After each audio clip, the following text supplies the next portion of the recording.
Okay, why don't we introduce ourselves so that Nonie and Richard knows who they're talking to. So I'm Richard Ha. I'm a farmer on the east side of this big island. Yeah, and I'm the president of this group. Jerry. Oh, yeah, go ahead, Jerry. Well, I guess you know everybody, yeah, Jerry. Yeah, I think Nonie told Horn about me, so who else is on? You know Mitch Ewan, don't you? I don't know Richard Horn. So Richard, my name is Mitch Ewan. I'm with the Hawaii Natural Energy Institute, Hydrogen Systems Program Manager. I built that hydrogen station at Nelha. We're bringing in 3 buses. I talked to one of your people, I think it was earlier this week.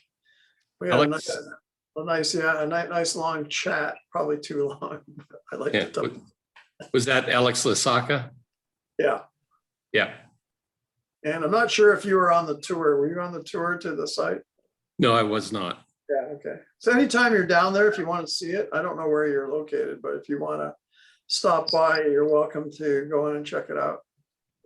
I'm up in Kohala Ranch, so Okay. far away. Well, on a Costco run sometime, you just. There you go. Exactly. So I guess I'll go next. That's who I am. Richard and Nonie, it's a pleasure to meet you here. Noel Marin, I'm also with Sustainable Energy Hawaii. I'm the vice chair, and I'm engaged in a number of organizations that are focused on sustainability, renewable energy, as well as sustainable transportation. Good to meet you. Thank you. Meet you. Keith Neal, Energy Transitions, Transportation, the Food Energy Nexus, and I participate in a lot of groups associated with putting a price on carbon, and I live in Waimea.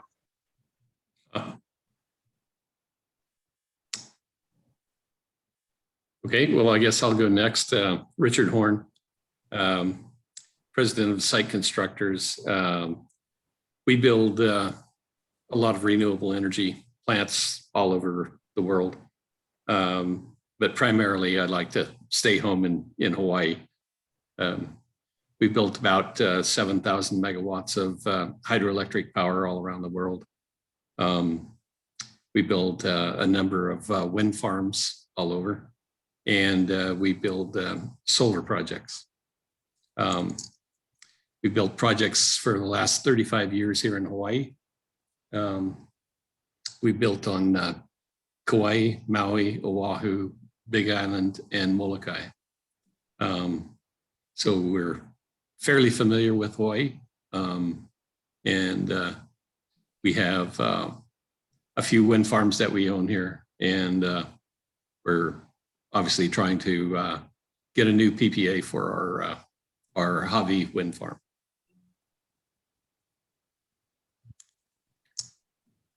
And before I go, I think there's someone, Kaikala? Yeah, Kaikala is on mute, but he sits in often with our Pau Hana. Okay, great. So I'm Nonie Toledo, and I'm based here on Oahu.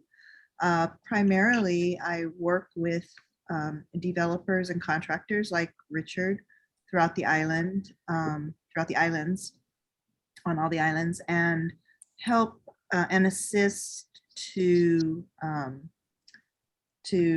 get it from the beginning phases of concept through actually delivering the project, to the ratepayers. So that entails maybe some entitlement work and outreach, community outreach work, assisting with them applying to the PUC, and then taking them through, supporting them when they're constructing.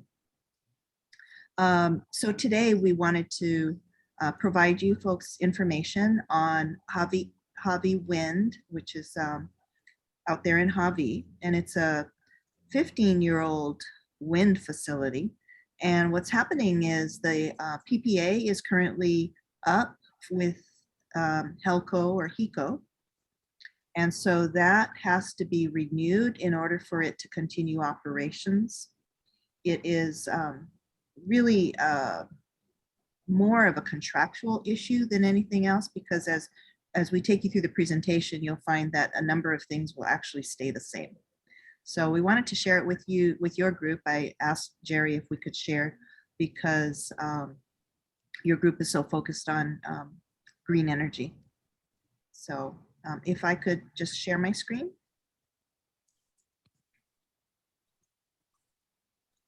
By the way, we have Riley Saito and Nonie from Hawaii County on the call as well. Oh, great. Hi there. I'm going to have Richard share this presentation. And do you all see that? Yeah. Yep. Yep.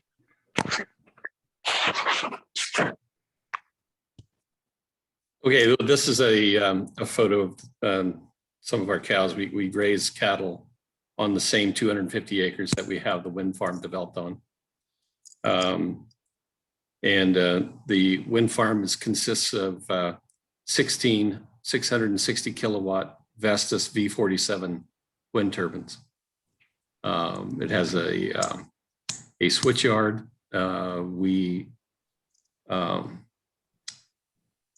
transform the energy from 690 volts at the wind turbines to 34,500 volts at the wind turbines, and the collection is made at that voltage. So we don't really have to have a substation. We have more of a switch yard and DVAR system from American Superconductor in there to correct the power and provide fault ride through. I can go to the next one. Oops, sorry.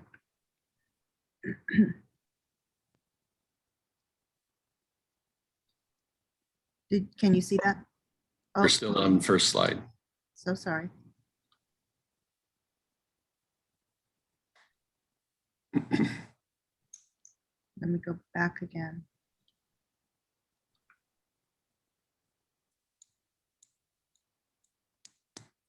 Can you see that? Location map, and it shows the wind farm layout relative to the Upula Point Airport. The wind farm's on Upula Point, and we are out of the traffic pattern. The traffic pattern for approach and departure from the airport is out over the water, so we had a favorable recommendation from the FAA.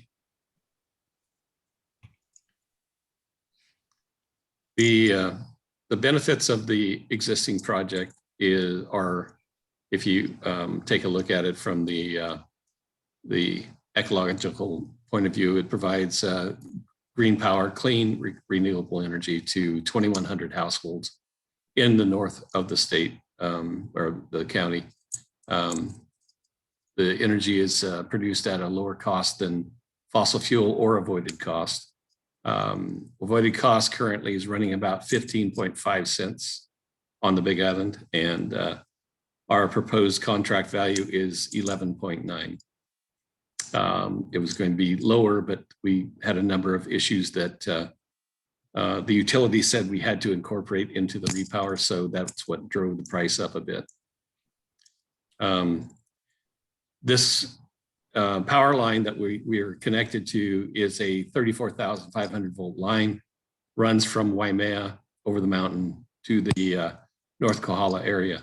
As such, it's called a radial feed line, and it's fairly weak by the time it gets to our location.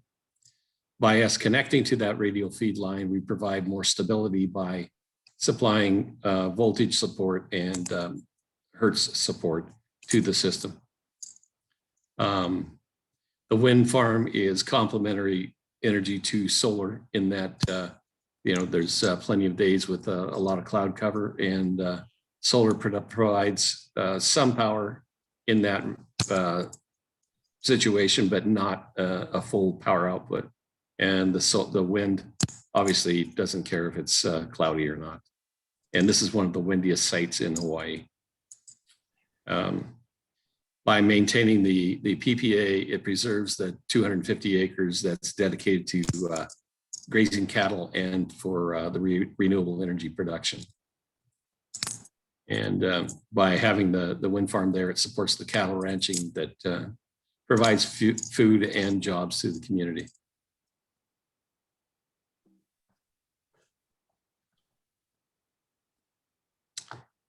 Economic impacts, right now we're looking at about another $12.5 million investment. We've already invested about $26 million into the project. The operating costs over the next 20 years will be about $32 million. So there's county and state taxes generated, property taxes generated, income and GET taxes generated. So it's a fairly substantial income stream for the county and for the state. Total jobs, it'll be about 34 jobs during the repower reconstruction. 4 of those jobs are permanent full-time jobs. The others are casual engineering, consulting, and construction jobs. We plan on using local contractors that are basically mostly union. We will be using our O&M provider to assist throughout the rest of the repowering.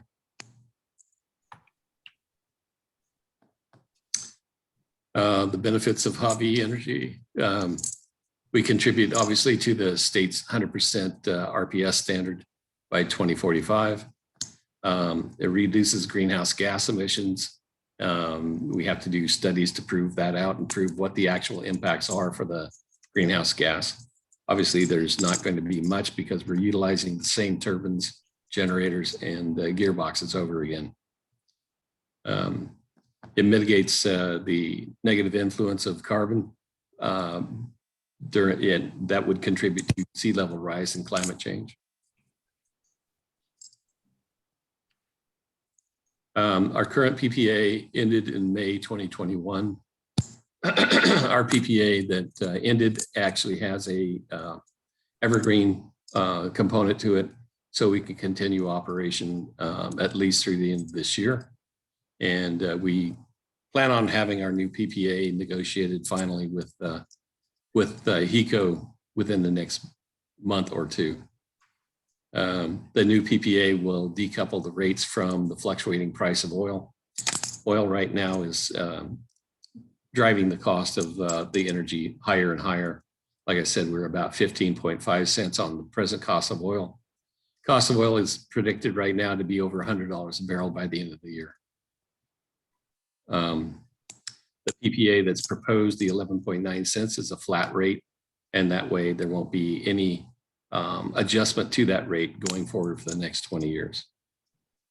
PUC approval is required for the new PPA, although this project was grandfathered in because the contract was entered into before 2006 competitive bidding framework was adopted by the PUC.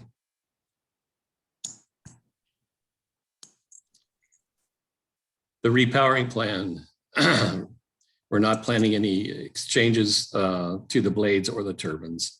We're gonna be rewinding the generators and inspecting, putting new bearings in the gearboxes, and have them refurbished and rehabilitated to keep operational for the next 20 years. We will be changing the transformers out at each generator. The transformers are exposed to the salt air corrosion constant in that neighborhood, and we feel it's better to change them out to avoid having outage by a failing transformer.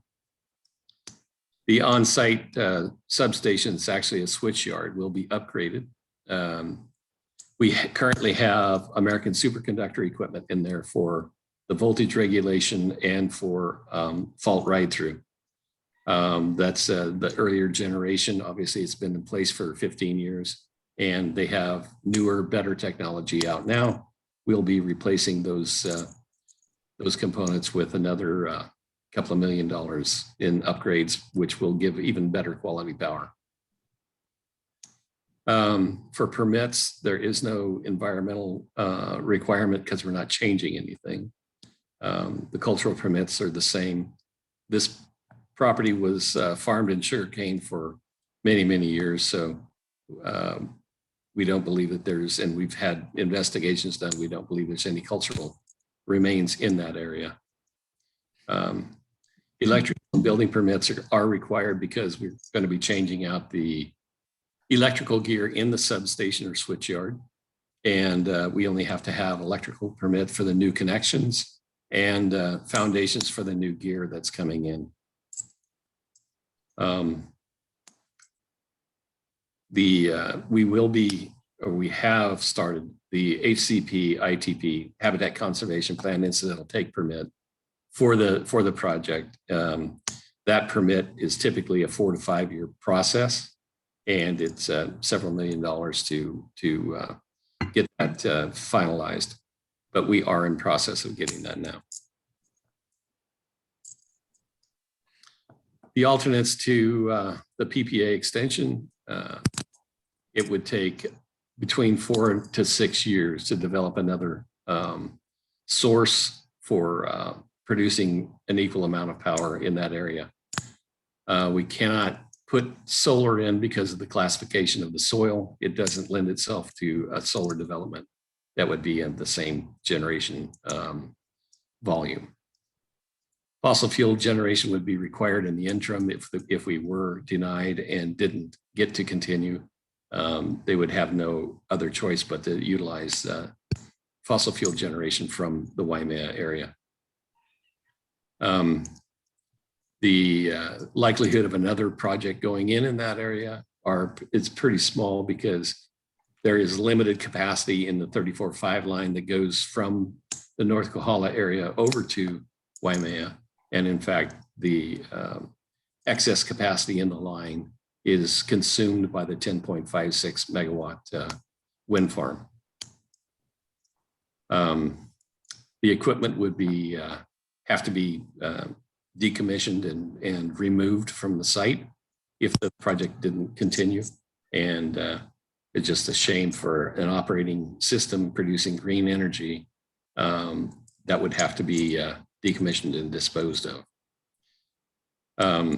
The greenhouse gas and pollution would be increased by the decommissioning process or importing new equipment or gear into the area to replace that generation capacity. And again, the land would have to be either redeveloped or split up for smaller usage or something, because the production of beef on that property doesn't really work financially to justify the existence of a beef farm by itself. Benefits, once again, we'll go over that. It's a stable 20-year rate and exits the avoided cost association with the cost of oil. Excuse me. It contributes to the RPS standard. It contributes to grid stability.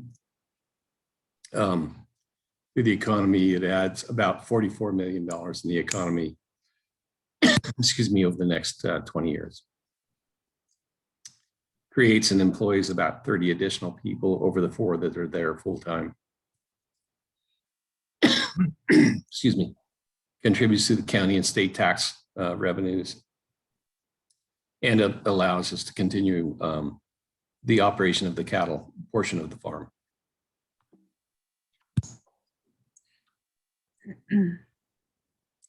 Future opportunities. Excuse me.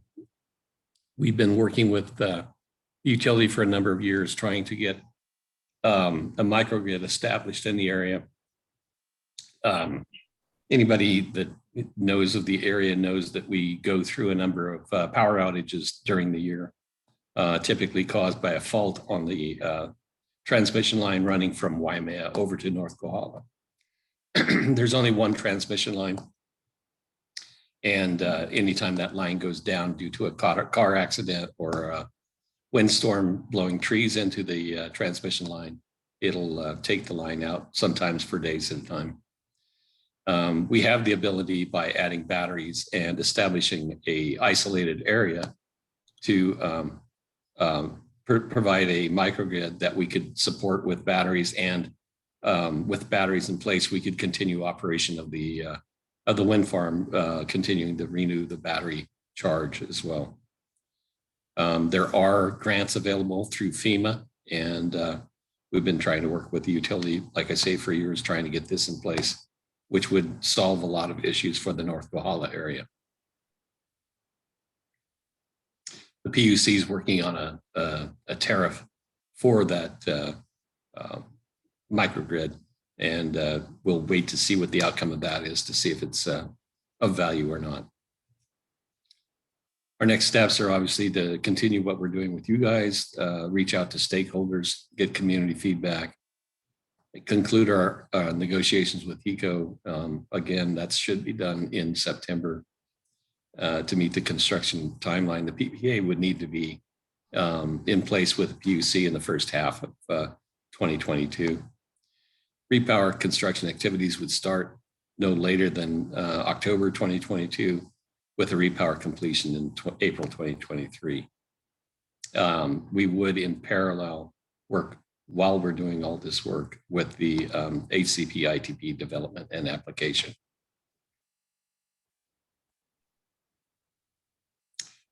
Again, that's how you can get messages to us, is through hawienergy.com. And we have the initial community meeting this coming Wednesday at 5:30 to 6:30 on the hawienergy.com site.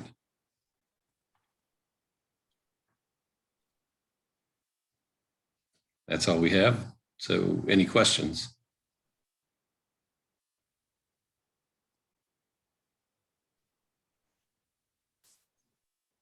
Yeah, Richard, this is Keith. You mentioned the salty air. Any attention to sealing the transformers and our nacelles? The nacelles we don't really have much problem with, because the nacelles are fiberglass. Okay. The main thing is the transformers, and the transformers, we've had projects where we put in stainless steel transformers. We've done coatings, and these transformers were coated with what they call a tropical package that is supposed to be salt corrosion resistant. Mm. For the most part, they have been. It's just that after a while, the cooling fins, which are fairly thin, and they have to be to allow the exchange of heat, those start to get corroded. We've been employing some new techniques, and it's extended the life of the cooling fins. And we're just at that point where we think it's better to just replace the transformers with newer ones. Mm. Also, you mentioned obsolescence. Mm-hmm. Meaning you're going to remove equipment? The only equipment we're going to be removing is the American superconductor equipment.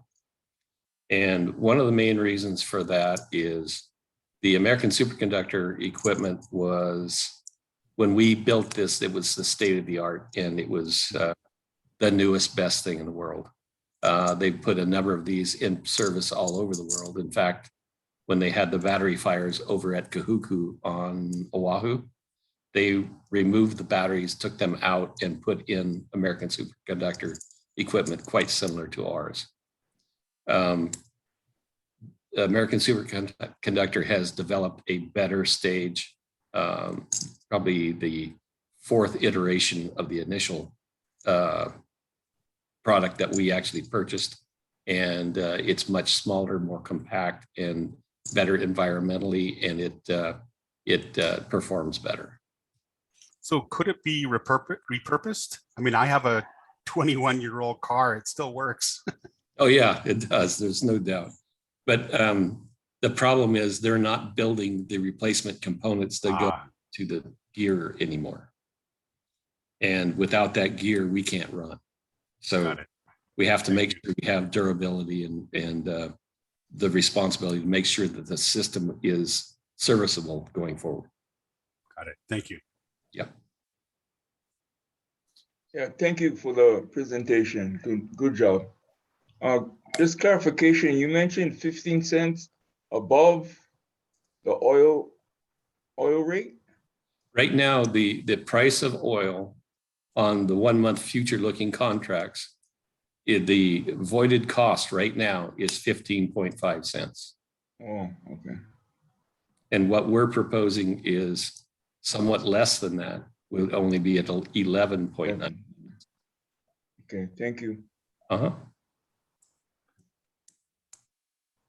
So how are the lithium titanate batteries holding up, Richard? The lithium titanate seemed to be performing well. We had an issue with, it's not we, that actually belongs to Helco. Yeah. But I know that they came through the university and we actually built that for the university. The titanate batteries are holding up quite well. They had cracking in the cells early on. They replaced those. And so the last I was in contact with Helco, they said it was still performing rather well. Okay. Thanks. Mm-hmm. So Richard, I assume Helco or Hawaii Electric is on board with your extension? Yes, sir, they are. They like our project. We contribute to the performance of the grid in that area. We've worked very hard to maintain a good working relationship over the 15 years with Helco and HECO. And so we have a good relationship with them. It's good. Thank you. Yes, sir. How do you describe the efficiency of the wind in that area? I'm not familiar with how you do that. The wind in the area is classified in one of 7 categories, 1 being the lowest and 7 being the highest. That area is classified as a Class 7 wind regime. A Class 7 wind regime is both the frequency of wind flow as well as the velocity of the wind flow. If you take a look at the geometry of the Big Island, you'll notice that Upolu Point sticks out into the Alinuihaha Channel. And when the wind blows between Maui and the Big Island, the wind is actually accelerated when it goes over that peninsula. It sticks out into the Alinuihaha.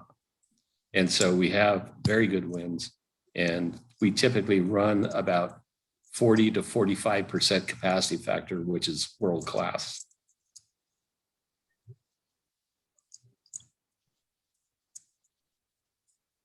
I hope that answers your question. Oh yeah, thank you. Thank you. Yeah.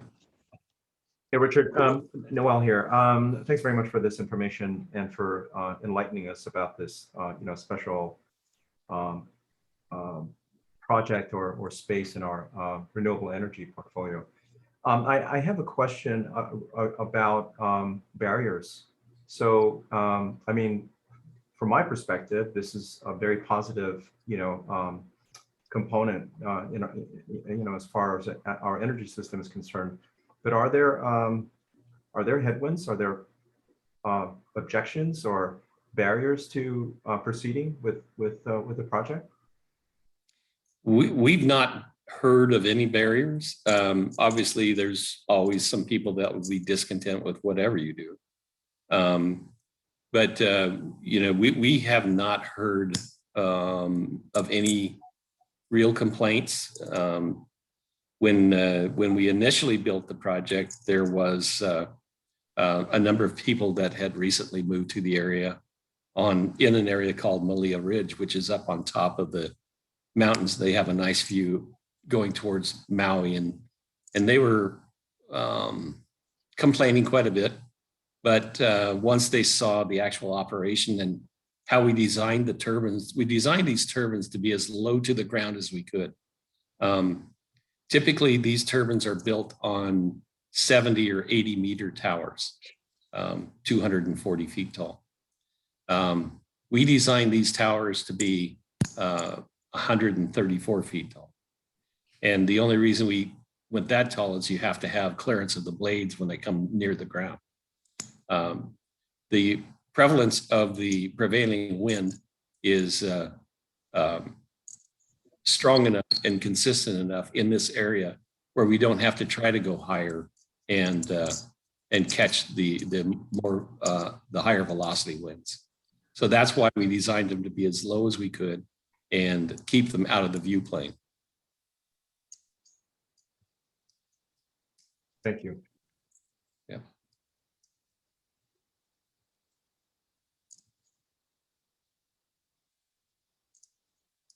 So I guess one other question for me, given the potential in that part of the island as far as energy is concerned, is it just the infrastructure, the utilities infrastructure that is preventing us from enabling more of this energy source?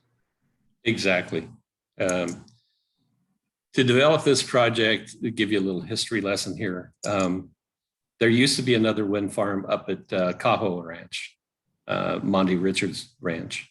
And that generation of wind turbines had a lot of problems. They actually literally got blown down. And they were going to redevelop a 5 megawatt project up there.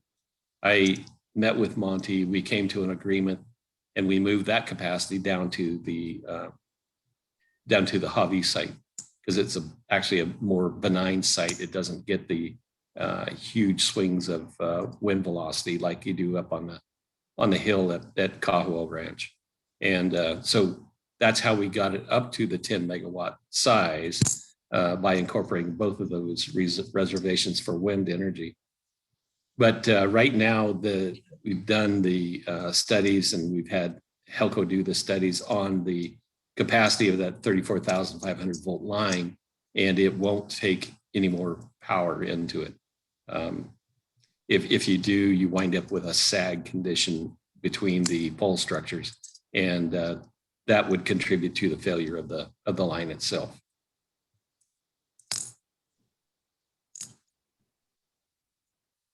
If a little bit more to that, if they raise the voltage up to 69,000 volts, you could get more capacity over that line.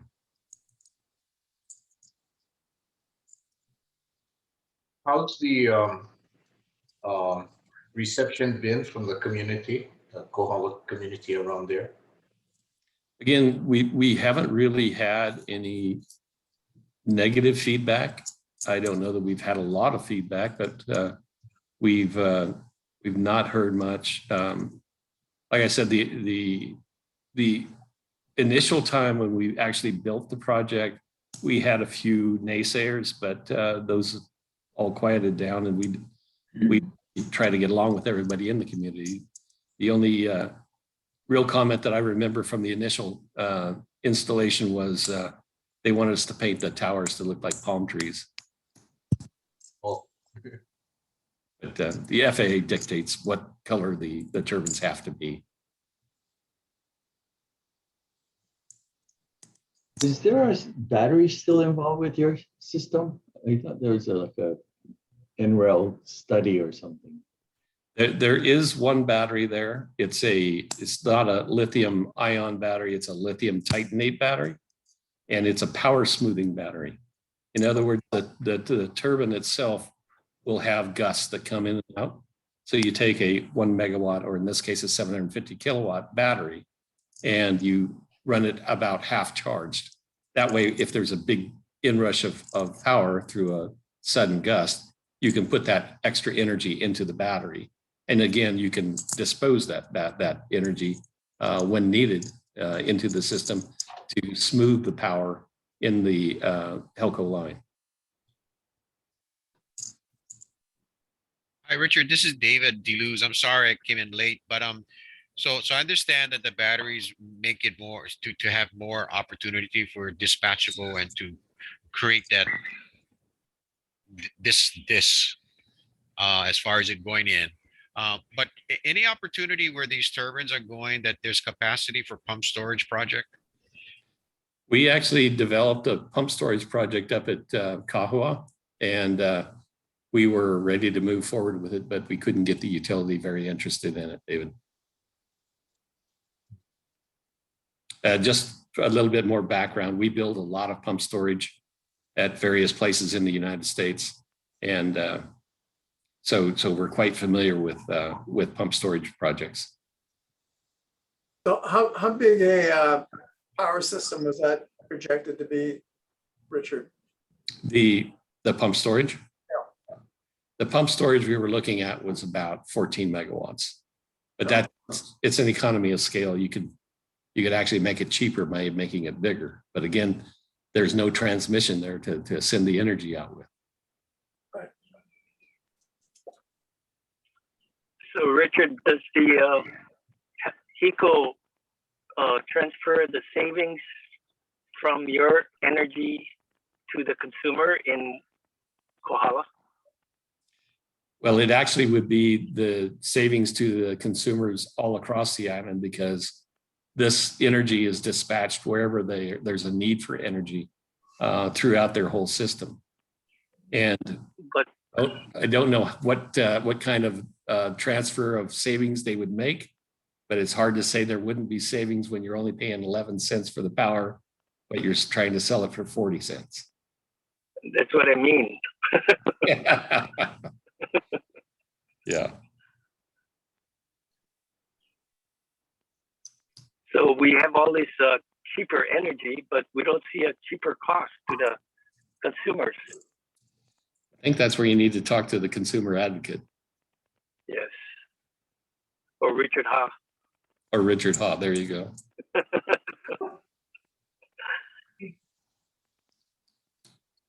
He's watching out for the rubber slipper guys. Yeah. Yeah.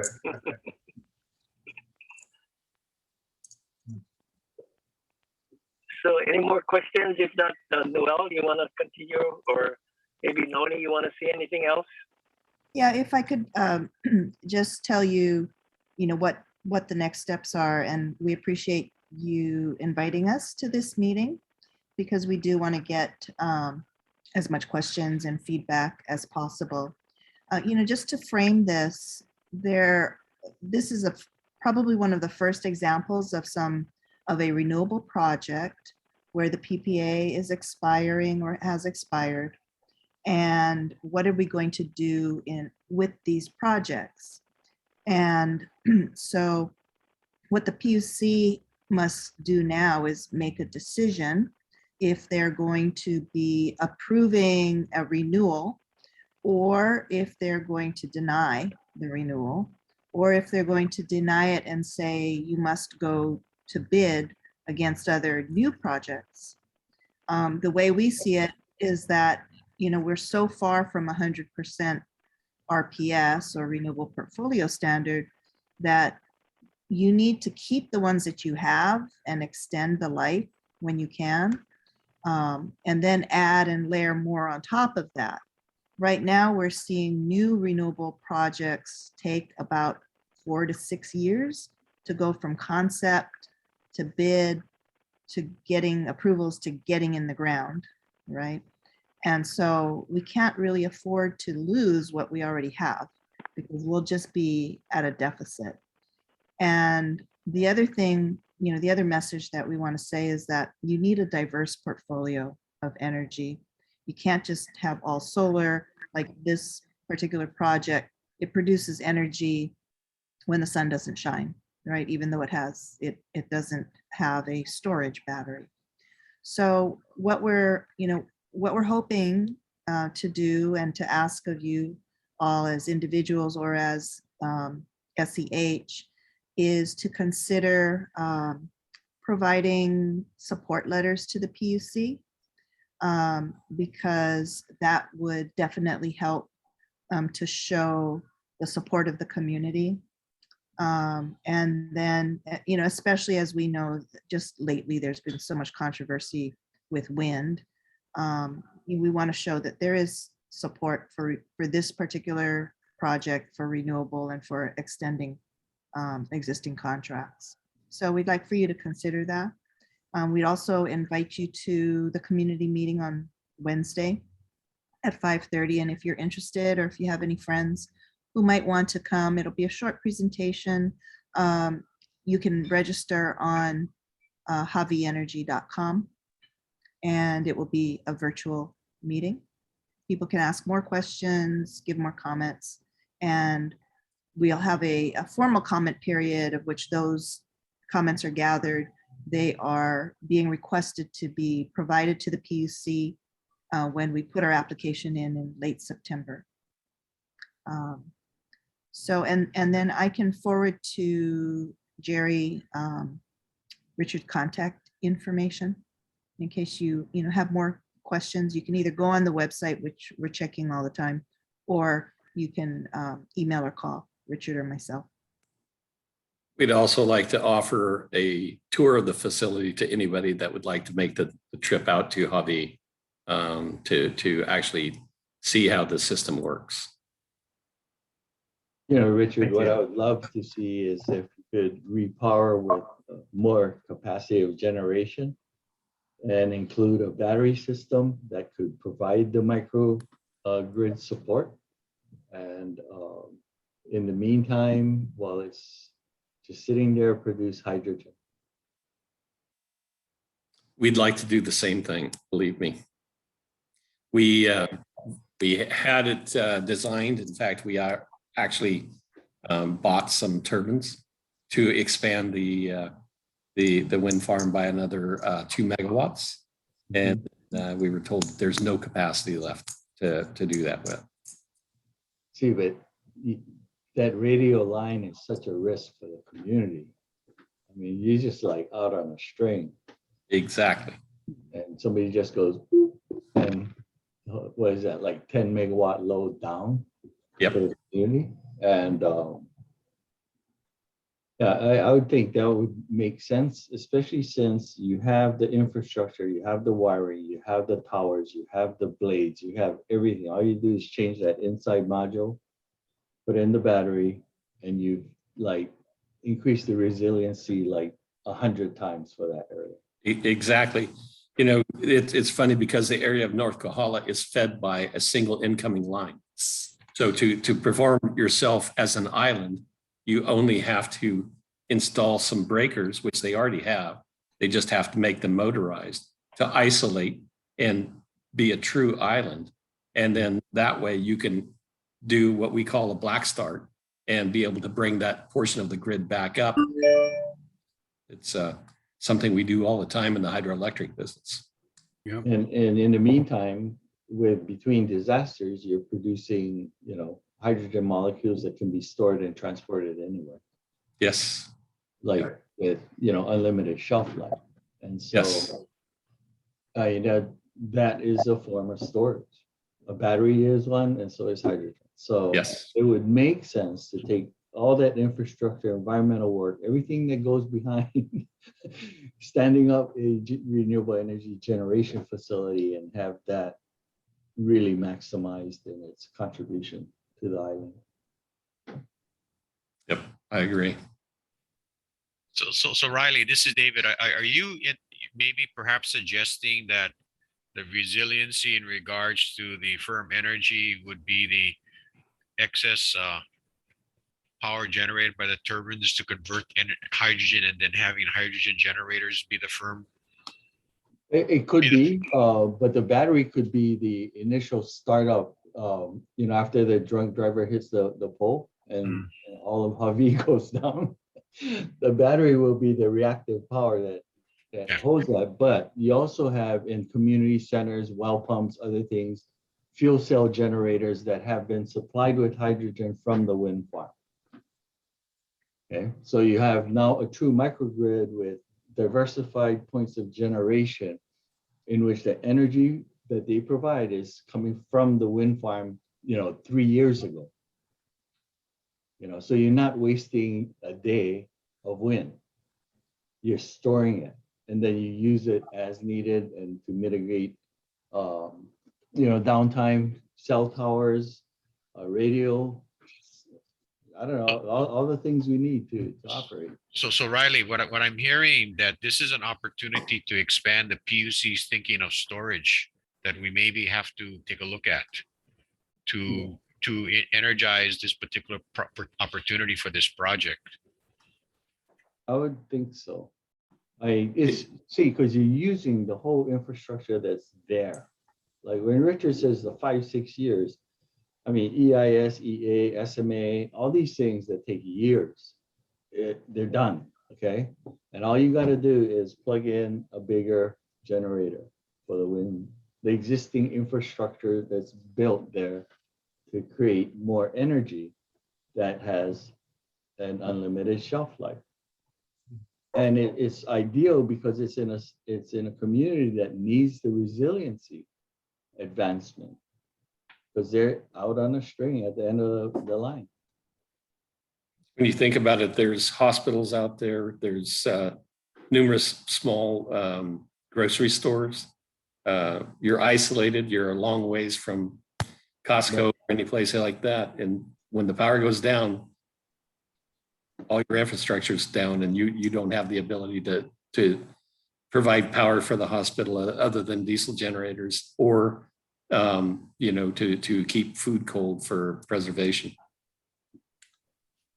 So Richard, Mitch here. So following along on this theme, one of the advantages you have is you've had that farm in there for 15 years or so. So people are conditioned to seeing it. Yes. So it's not like a brand new farm suddenly pops up and they get all excited. So you could potentially, maybe the theory is you could like increase the size of those wind turbines. You could put up 2 or 3 megawatt turbines, and would they really accept that? And then you take that extra power, like Riley's saying, and you just dedicate that to the hydrogen side. You still give the power that you want to give to the grid, like 10 megawatts. But everything over and above that goes to hydrogen. And then you have a dedicated source, because a lot of people say, oh, curtail power, like we were talking at Lalamilo. Well, yeah, but that means you're not using all that power just to create hydrogen. And so you've got your hydrogen infrastructure that the capital is not in capital utilization, sucks. And maybe they get smarter. Like I was down at South Point several years ago, we were looking at putting our hydrogen plant there, and they were curtailing a lot of electricity. I'm told now that they don't curtail that much because the grid's gotten a lot smarter in how they manage the grid. So it's really not the requirement that they had at that time. So we could go with much larger wind turbines, perhaps. And you may have already done that kind of a study. I mean, I don't know. I'll ask you, have you looked at how big can you go? Well, there's no limit on the size of turbines that we can put in. Right. There is a limit on the influence of the FAA. So we have to consider that. We have enough property to put in an additional 5 or so turbines. And if you put another 5, maybe 6 turbines in, that's an additional 3 megawatts. So you have to ask yourself, where do we want to draw the line on the size of the installation? Right. How much energy do you want to utilize for hydrogen production? Because the one thing you have to remember is under the guidelines of the PPA with the utility and with the PUC, they don't allow us to sell energy. If you have a PPA, you can't sell energy outside of to the utility. Now, that's one of the things at Lalamilo. We do not have a PPA with the utility. So we can sell energy outside of the supply right now to the DWS. But you could add new turbines, which have nothing to do with the grid, that are not part of that PPA. Perhaps. I mean, I'm not saying a statement. I mean, I'm asking. Yeah. The only thing is we purposely built short turbines to not interfere with the view plane. I mean, I am positive we would have a lot of pushback if we built like we did at Napua Makani, if we put 3.5 megawatt machines in there. Okay.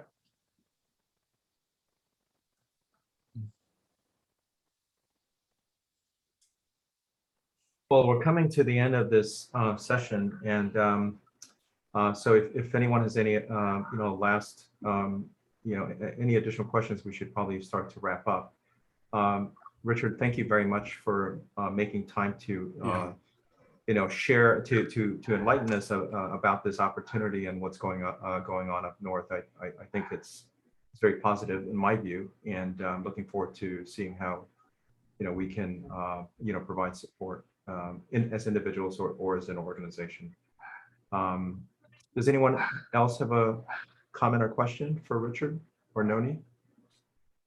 Nonie, you mentioned letters of support. Would that more effectively, would that be sustainable energy group with a lot of signatures or individual letters by persons? I think it could go either way. I think ideally it would be both, right? Okay, and I see the docket is coming. Right. Once we file the PPA, then the PUC will provide a docket number, and then I can provide that to you all so that you can reference that if you're going to put in a letter of support. Wow. So how effective are letters of support? I mean, I understand how effective negative letters are because they get in there and they raise heck. But do they really care about letters of support that much? I mean, does that really figure into their equation? I think the consumer advocate more so. Consumer advocate is an automatic intervener. Yeah. So the consumer advocate more so looks to see what the community is saying about a particular project. Okay. They're really supposed to be looking at the pricing and the effect on ratepayers, but they lately, I think because of Napua Makani, they've taken it upon themselves to get a feel for what the community is saying. Okay, thanks. Yeah, thank you, Richard, for giving that presentation, and good to see you, Nonie. Yeah, nice to see you. Thank you for the opportunity to make the presentation to your group. And Nonie, long time. We'll see. Yeah, wasn't it? Long time. Pre-COVID. Hey, long time. before we wrap up, Richard, anything you want to announce to the group? Not really. I hope you Oh, guys. I'm sorry. Oh, I was the other referring Richard. to, the other Richard. Mr. Ha. Yes. No, it looks good to me. The presentation sounds good for us. Generally, it's cost, yeah. And then second, and that you address it pretty well. And I haven't heard any negative things from the community, to tell you the truth. Yeah, it's been a while you've been there. I haven't heard anything negative. Yeah. I don't have anything right now. Other than that, Noel. Okay. I thought maybe you want to share that you were going to be on Think Tech with Stan. Oh. Yeah, I'll be on Think Tech Hawaii on Tuesday with Stan Osserman, and we're going to talk about all kinds of stuff because not everybody knows there's just what just happened up on Saddle Road. Yeah, the judge basically said that the folks that were arrested were pardoned, basically. So we need to move on. Yeah, there's anyway, I'll be talking about a lot of stuff on Think Tech Hawaii. Yeah, Tuesday at 3. Thank you. Okay. Well, everybody, it's been a great one. We have this being recorded. We will publish it on our YouTube channel, and we'll send out the link as well. Thanks very much. Have a great weekend. Thank you. Thank you, everyone. Right. You folks. Thank you. Bye.